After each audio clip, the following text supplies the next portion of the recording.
نغمہ رمضان نغمہ رمضان نغمہ رمضان نغمہ رمضان نغمہ رمضان نغمہ رمضان نغمہ رمضان نغمہ رمضان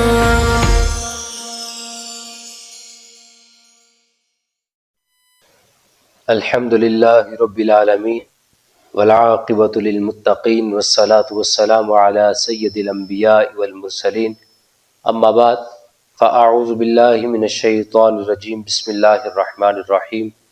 ناظرین اکرام، السلام علیکم ورحمۃ اللہ وبرکاتہ۔ میں ہوں آپ کا میزبان حافظ حسنین رضا۔ آپ دیکھ رہے ہیں HR اسلامک اسٹوڈیو کی جانب سے بہت ہی خوبصورت پروگرام نغمہ رمضان۔ الحمدللہ نغمہ رمضان کا 22واں پروگرام پیش خدمت ہے، جس کا آغاز روزانہ کی طرح اللہ تبارک و تعالی کے پاک کلام سے کریں گے۔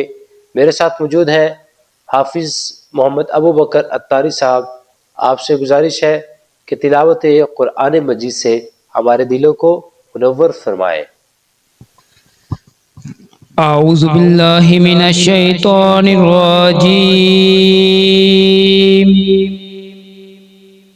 بسم اللہ الرحمن الرحیم۔ لقد جاءکم رسول من انفسکم عزیز علیہ ما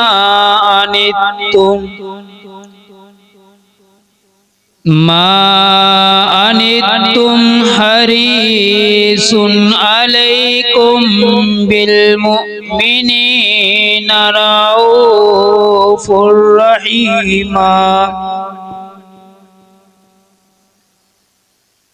فَإِن تَوَلَّوْا فَقُلْ حَسْبِيَ اللَّهُ لَا إِلَٰهَ إِلَّا هُوَ عَلَيْهِ تَوَكَّلْتُ وَهُوَ رَبُّ الْعَرْشِ الْعَظِيمِ۔ آمنت باللہ صدق اللہ العظیم۔ سبحان اللہ، بہت پیاری تلاوت فرما رہے تھے حافظ محمد ابو بکر اتاری صاحب۔ دعا ہے کہ اللہ تبارک و تعالی ان کو مزید ترقیاں عطا فرمائے۔ ناظرین کرام، آئیں بارگاہ رسالت میں نعت رسول مقبول کے نذرانے پیش کرتے ہیں۔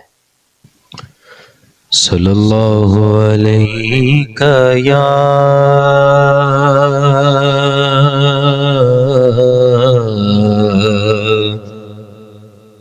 یا رسول اللہ وسلم علیک یا حبیب اللہ۔ بہت ہی خوبصورت کلام اعلیٰ حضرت ہے، وہ ہم پیش کریں گے، محبت کے ساتھ سماعت کیجیے۔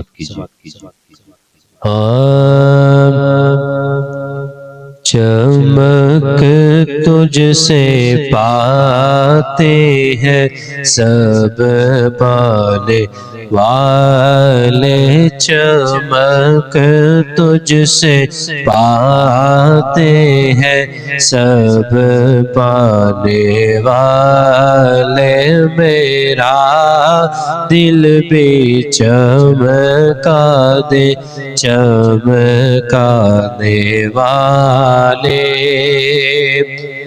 چمک تجھ سے پاتے ہیں سب پانے والے، چمک تجھ سے پاتے ہیں سب پانے والے، میرا دل بھی چمکا دے چمکانے والے۔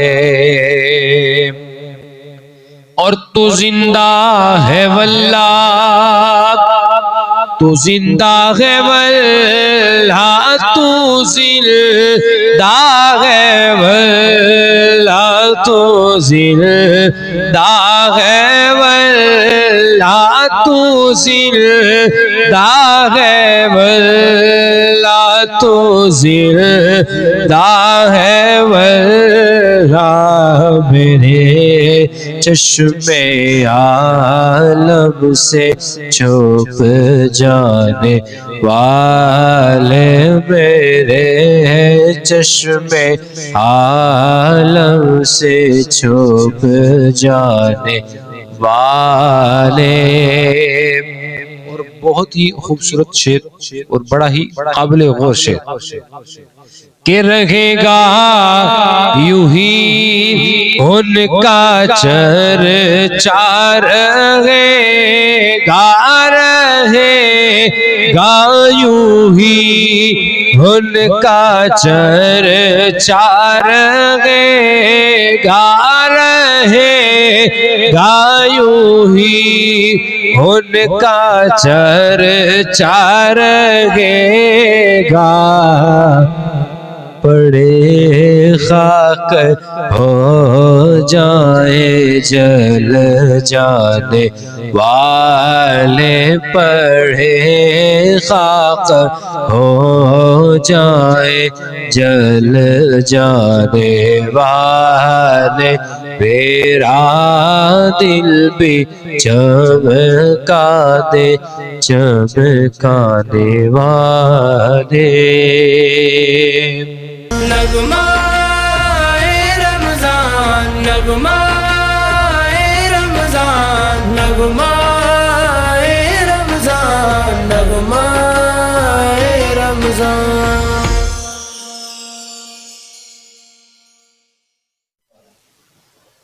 ناظرین اکرام، آئیں سنتے ہیں آج کے ہمارے مہمان جو ہیں ہمارے ساتھ حضرت علامہ مولانا رفاقت اتاری صاحب، ان سے پیاری سی گفتگو سنتے ہیں اور انشاءاللہ وہ ہماری اصلاح بھی فرمائیں گے اور ان سے پیارا پیارا دین جو ہے وہ ہم انشاءاللہ حاصل کریں گے۔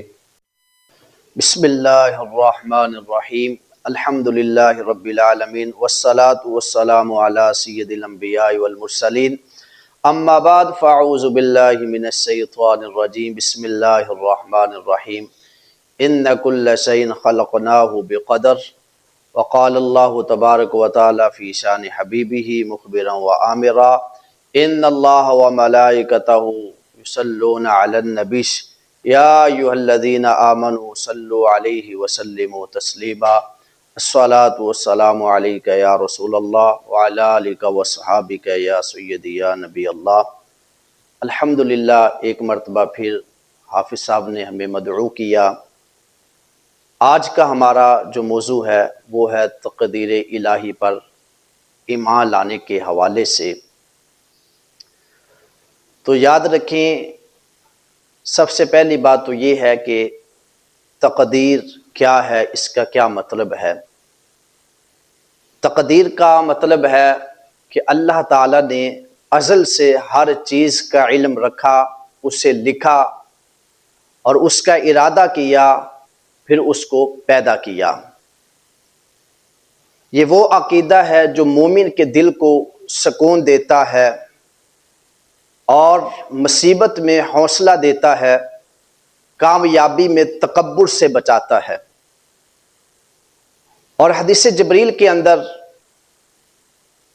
نبی اکرم صلی اللہ تعالی علیہ وسلم سے پوچھا گیا کہ یا رسول اللہ صلی اللہ تعالی علیہ وسلم ایمان کیا ہے؟ تو آقا کریم علیہ الصلوۃ والسلام نے ارشاد فرمایا، اللہ پر ایمان لانا، اس کے رسولوں پر، اس کی کتابوں پر، اس کے فرشتوں پر اور آخرت کے دن پر، اور چھٹے نمبر پر فرمایا اچھی اور بری تقدیر پر ایمان لانا۔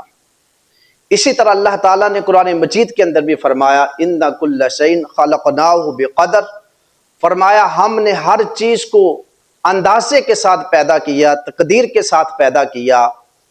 حدیث پاک میں ہے کہ حضرت عبداللہ بن عباس رضی اللہ تعالی عنہ کو آقا کریم علیہ الصلوۃ والسلام نے فرمایا، اے عبداللہ، اگر ساری مخلوق اکٹھی ہو جائے اور تمہیں نفع پہنچانا چاہے تو فرمایا وہی نفع تمہیں پہنچ سکتا ہے جو اللہ نے تمہاری تقدیر میں لکھ دیا ہے، اور اگر ساری مخلوق اکٹھی ہو کر تمہیں نقصان دینا چاہے تو فرمایا وہی نقصان پہنچا سکتی ہے جو اللہ نے تمہارے نصیب کے اندر، تمہاری تقدیر کے اندر لکھ دیا ہے، اس سے زیادہ وہ نقصان نہیں دے سکتے۔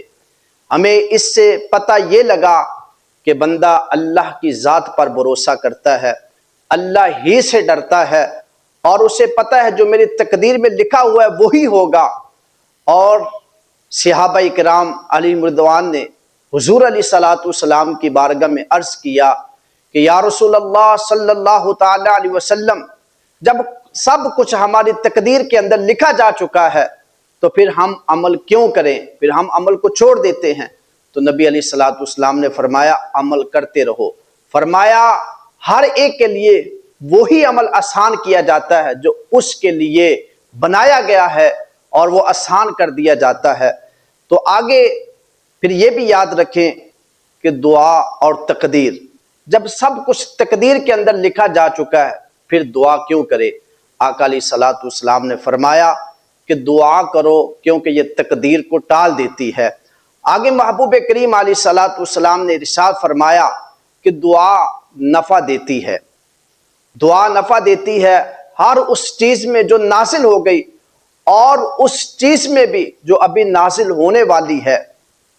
تو اب سمجھنے کی بات یہ ہے کہ اللہ رب العزت نے بندے کی تقدیر میں یہ بھی لکھا ہوتا ہے کہ یہ بندہ دعا کرے گا اور اس کی دعا قبول ہوگی اور اس سے اس کی مصیبت دور ہو جائے گی، تو یہ بھی ایک تقدیر کا حصہ ہے۔ اس کی مثال حضرت یونس علی نبینا علیہ الصلوۃ والسلام مچھلی کے پیٹ میں چلے گئے اور انہوں نے اللہ کی بارگاہ میں دعا کی، لا الہ الا انت سبحانک انی کنت من الظالمین، اور جب دعا کی تو اللہ تعالیٰ نے ان کو مچھلی کے پیٹ سے نکال دیا۔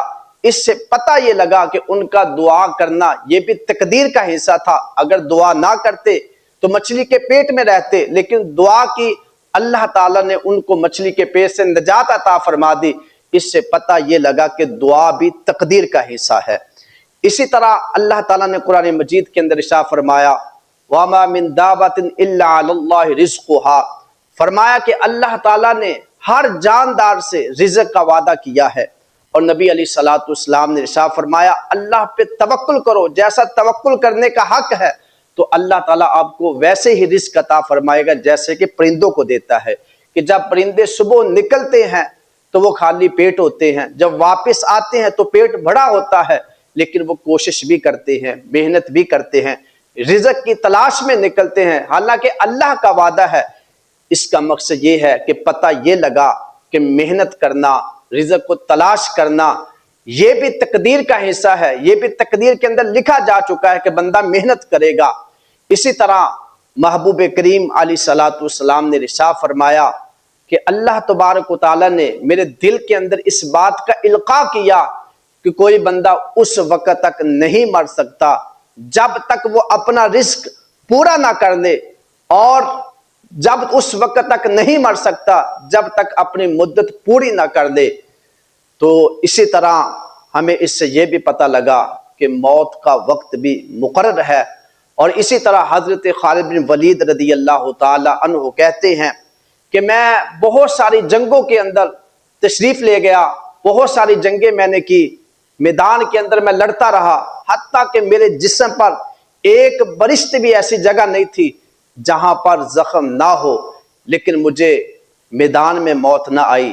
اگر آج موت آ رہی ہے تو مجھے نرم بستر پر موت آ رہی ہے۔ اس سے پتہ یہ لگا کہ یہ تقدیر کے اندر لکھا ہے کہ موت کب آئے گی۔